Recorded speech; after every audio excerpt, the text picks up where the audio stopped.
والنعمة لك والملك لا شريك لك. عربستان کې له اذان او اقامې پرته د جومات د لوډ سپیکر کارول بند شول. تر ټولو وړاندې تاسو زموږ شاندار یوټیوب چینل او د فیسبوک پاڼه خوښه کړئ. د سعودي عربستان د اسلامي چارو دعوت او ارشاد وزیر شیخ عبداللطیف بن عبدالعزیز آل شیخ د هیواد ټولو جوماتونو ته لارښوونه کړې چې د جوماتونو متولیان باید د جومات څخه بهر لوډ سپیکرونه یوازې د اذان او اقامې لپاره وکاروي.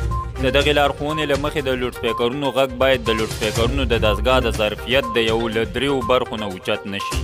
د عربستان د اسلامي چارو وزارت خبرداری ورکړی هر هغه څوک چې له دغو مقرراتو سرغړونه وکړي د انضباطي تدابیرو سره به مخامخ شي، خو د سرغړونکو د سزا په اړه اشاره نه ده شوې.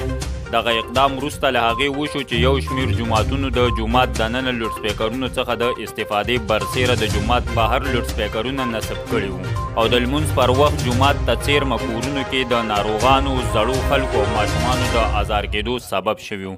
د عربستان د اسلامي چارو دعوت او ارشاد وزارت پر فقهي اصولو باندې په استناد سره لیکلي دي نه نورو ته ازار ورسوئ او نه د نور تاسو ازار کړي.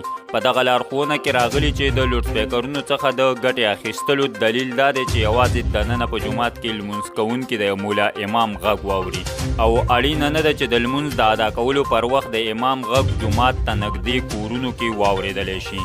همدا شان دغه وزارت استدلال کړی کله چې د قرآن د آیاتونو د تلاوت غږ د جومات نه بهر لوډ سپیکرونو له لارې خپریږي، خو څوک ورته غوږ نه نیسي، قرآن ته بې احترامي ده. د عربستان د اسلامي چارو دعوت او ارشاد وزارت په دغه لارښوونه کې د هیواد د علماو د عالي شورا په ګډون د یو شمېر متنفذو دیني عالمانو فتواو ته هم اشاره کړې او ویلي دي چې لوډ سپیکرونه د اذان او اقامې پرته باید استعمال نشي. تر بیا ښې چارې.